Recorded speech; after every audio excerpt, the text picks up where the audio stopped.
हम तो हमेशा अच्छे ही कर्म करते हैं, फिर हमें इसका फल क्यों नहीं मिलता? ये हुई एक बात। और दूसरी बात, मैं किसी का बुरा करना तो नहीं चाहता था, लेकिन अनजाने में ही मुझसे ये गलती हो गई, तो इसका प्रायश्चित मैं कैसे करूं? जैसे कि मेरे कार के सामने कोई जानवर आ गया और अचानक उसका मुझसे एक्सीडेंट हो गया। तो इस प्रकार के कर्म हमारी जिंदगी को किस तरह प्रभावित करते हैं? ये सवाल हम सबके मन में उठता होगा, लेकिन इसका जवाब हमें आज तक नहीं मिला होगा। भले ही हम अपने आप को कितना भी समझदार कह लें, लेकिन कर्मों के बारे में अभी तक भी हमें स्पष्टता नहीं है। भगवत गीता का एक बहुत ही प्रसिद्ध श्लोक है कि जैसा कर्म करोगे वैसा ही फल पाओगे। लेकिन अगर ये सत्य है तो हमें हमारे अच्छे कर्मों का फल क्यों नहीं मिलता? आज मैं आपको कर्म के बारे में कुछ ऐसे सूत्र बताने वाली हूँ जिससे आपको ये स्पष्टता मिलेगी। इससे पहले कि हम सूत्रों को समझना शुरू करें, आप इस वीडियो को लाइक करके चैनल को सब्सक्राइब कर दें। पहला सूत्र आपने बहुत बार सुना होगा, लेकिन आज आप उस सूत्र को पूरी तरह से समझ जाएंगे। पहला सूत्र है, कर्म करो पर फल की चिंता ना करो। अगर आप कर्मों का हिसाब लगाने बैठेंगे तो आप कभी समझ ही नहीं पाएंगे कि आपको जो मिला है वो आपके किस अच्छे कर्म का परिणाम है, या फिर आपके साथ कुछ गलत हुआ है तो वो आपके किस बुरे कर्म का परिणाम है। अगर ये सच है कि अच्छे कर्म करोगे तो अच्छे फल मिलेंगे और बुरा कर्म करोगे तो बुरा ही फल मिलेगा, हमें क्यों पता नहीं चलता कि हमें किस कर्म का फल हमें क्या मिला? इस शंका को दूर करने के लिए हमने एक विश्लेषण किया।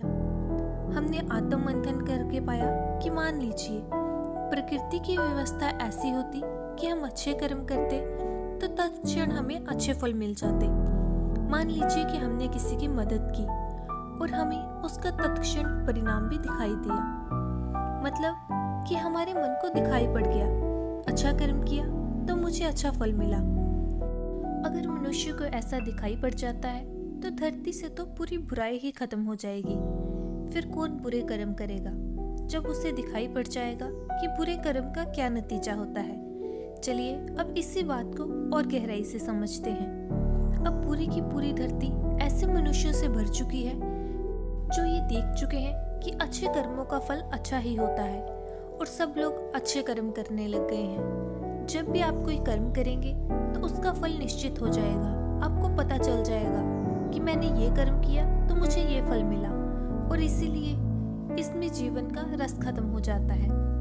जब भी जीवन में निश्चितता आ जाती है, सिक्योरिटी आ जाती है, तो जीवन में क्या उमंग रह जाएगी, क्या जोश रह जाएगा? हम किसी भी चीज़ के लिए तभी प्रयास करते हैं जब हमें पता होता है कि ये चीज़ हमें मिलेगी या नहीं मिलेगी। हम इस दुविधा में होते हैं, और इसी दुविधा को पार करने के लिए हम कर्म करते हैं कि हमें पता चल सके कि अंतिम परिणाम क्या होगा। जीवन तो अनिश्चितता है, हर एक सांस अनिश्चित है। हमें नहीं पता कि हमारे साथ अगले पल में क्या होगा, और यही जीवन का रस होता है। परमात्मा ने अपनी उपस्थिति निश्चित करने के लिए कोई भी ऐसा नियम नहीं बनाया कि आप उससे ये जान सको कि परमात्मा मौजूद है या नहीं। इसे तो बस खोजना पड़ता है। कर्म के फल की चिंता में मन इतना उलझ जाता है कि उस कर्म की सार्थकता ही खत्म हो जाती है। इंसान पूरी तरह से पूरे चित्त को शामिल करके उस कर्म को नहीं कर पाता, क्योंकि उसके मन को उस कर्म के फल के विचारों ने घेरा हुआ है।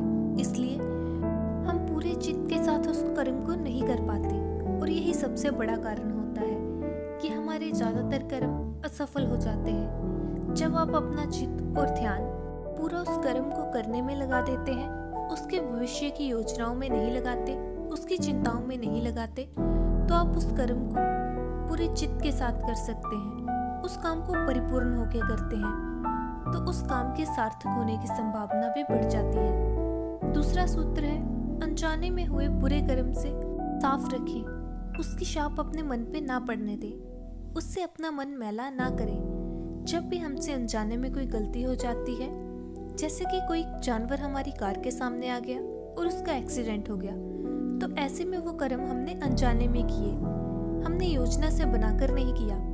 लेकिन एक करुणावान आदमी का हृदय ऐसे एक्सीडेंट के बाद करुणा से भर जाता है, उसका हृदय बहुत ही दुखी हो जाता है, और होना भी चाहिए, क्योंकि करुणा इंसान का सबसे बड़ा गुण होता है। जिस इंसान में करुणा का अभाव नहीं है, उसमें परमात्मा की तरफ अपना पहला कदम भी नहीं बढ़ाया। लेकिन ये तो अलग बात हो गई। हमारा मुद्दा है कि जब उस करुणावान व्यक्ति के हृदय में उस जानवर के प्रति करुणा पैदा होती है, तो उसके हृदय को बड़ा ही दुख पहुंचता है, बड़ी ठेस पहुंचती है। लेकिन ये समझने योग्य बात होती है, वो कर्म हमसे अनजाने में ही हुआ है, इसलिए उसके प्रति हमें इतना दुखी होने की आवश्यकता नहीं है। ऐसे एक्सीडेंट को हम जीवन भर अपने चित्त से बांधकर नहीं रख सकते। ऐसे में हम अपने आप को पापी कहकर पापी नहीं समझ सकते, क्योंकि ये सब परमात्मा भी देख रहा होता है। इस कर्म में आपकी कोई गलती नहीं थी, वो अनजाने में ही हो गया। इसी तरह जब कोई आदमी गुस्से में दूसरे आदमी को चांटा मार देता है, तो क्या वो भी अनजाने में हुई गलती है? क्योंकि उसने तो अचानक गुस्से में आकर चांटा मारा है। उसने कोई योजना थोड़ी बनाई थी चांटा मारने की। तो चांटा मारने का कर्म भी क्या अनजाने में हुआ है? और ऐसे कर्म का आपको क्या फल मिलेगा, कभी सोचा है आपने? तो इसका जवाब है कि ये कर्म हमसे अनजाने में नहीं हुआ, ये हमने जानबूझकर किया है, ये हमने आवेश में आकर किया है। अगर हम होश में ये कर्म कर रहे होते तो हमें पता होता कि हम क्या कर्म कर रहे हैं। लेकिन उस वक्त हम अपना होश खो बैठे, हम भावनाओं में बह गए और हमने ये कदम उठाया। तो ऐसे कर्म को कभी भी अनजाने में हुआ कर्म मत समझना, और इसका फल भी आपको भोगना ही पड़ेगा। जिस आदमी के साथ भी आपकी हाथापाई हुई, आपने किसी को मारा, उसके प्रति उसके चित्त से आप जीवन भर के लिए दूर हो जाएंगे, या फिर आपकी उससे दुश्मनी हो जाएगी, और भविष्य में आपको इसका परिणाम भोगना पड़ेगा। जो लोग जानबूझकर दूसरों को हानि पहुंचाते हैं, वो भले ही आज सुख से अपना जीवन जी रहे हों, लेकिन भविष्य में कभी ना कभी उन्हें अपने कर्मों का भोग पूरा करना ही होगा। तो दूसरा सूत्र भी आप समझ चुके हैं कि अनजाने में हुए गलत काम हमें अपने चित्त से नहीं बांधने चाहिए। तीसरा सूत्र उन लोगों के लिए है जिन्होंने जीवन में किसी का बुरा नहीं किया, लेकिन फिर भी उनके साथ बुरा ही होता जा रहा है। धार्मिक हिंदू ग्रंथों में लिखा हुआ है कि मनुष्य मरने के बाद दूसरा जन्म ले लेता है, और इस कर्म के जो कर्म होते हैं वो हमें अगले जन्म में भी भोगने पड़ते हैं। लेकिन एक बार जिस काम के लिए जब हम अपना कर्म भोग पूरा कर लेते हैं, तो हमारा वो बुरा कर्म हमेशा के लिए कट जाता है और हम आध्यात्मिक तौर पे आगे बढ़ जाते हैं। हिंदू ग्रंथों में कहा गया है कि मनुष्य को मुक्ति के लिए 10 लाख वर्षों तक जन्म लेना पड़ेगा, और जब तक हमारे सभी कर्म कट नहीं जाते, तब तक हमारे लिए कोई मुक्ति नहीं है। ये मैं नहीं कहती, ये धार्मिक हिंदू ग्रंथों का कहना है। ये सच है या नहीं, इस बात पर चर्चा करना तो बेवकूफ़ी ही होगी। लेकिन ये शिक्षा जो हम इन ग्रंथों से ले सकते हैं वो ये है कि अगर ऐसा है कि हमें अपने पिछले जन्मों के कर्म इस जन्म में भोगने पड़ रहे हैं, तो हम अपने चित्त को ये समझाकर शांत कर सकते हैं, ये दुविधा दूर कर सकते हैं कि हमारे साथ अच्छे कर्म करते हुए भी बुरा क्यों हो रहा है। अब हमें पता है कि हमें पिछले जन्म के कर्म इस जन्म में भोगने पड़ रहे हैं, तो इस जन्म के कर्म नहीं है ये पिछले जन्म के कर्म है, और जो हम अभी कर रहे हैं उसका परिणाम हमें भविष्य में जरूर मिलेगा। तो इस विचार मात्र से आपको अपने तमाम दुखों से निजात मिल सकती है। आप अपने आप से ये शिकायत नहीं करेंगे कि आप अच्छे कर्म करते हैं तो भी आपको बुरा परिणाम ही क्यों मिलता है, क्योंकि अब आप कर्मों को पूरी तरह से समझ चुके हैं।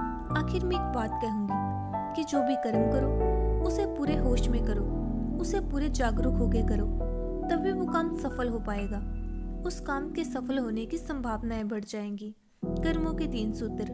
पहला, जैसा कर्म करोगे वैसा ही फल पाओगे। दूसरा, अनजाने में हुए बुरे कर्म हमें अपने चित्त से नहीं बांधने हैं, उससे हमें दुखी नहीं होना है। और तीसरा, जिस हालात में हम आज हैं वो हमारे अतीत के कर्मों की वजह से हैं। तो दोस्तों, ये वीडियो आपको कैसी लगी कमेंट सेक्शन में जरूर बताना, और आपको कर्मों के बारे में कोई भी सवाल हो तो कमेंट सेक्शन में जरूर पूछना। तो मिलते हैं अगली कहानी में, तब तक के लिए अपना ख्याल रखना। वीडियो देखने के लिए धन्यवाद।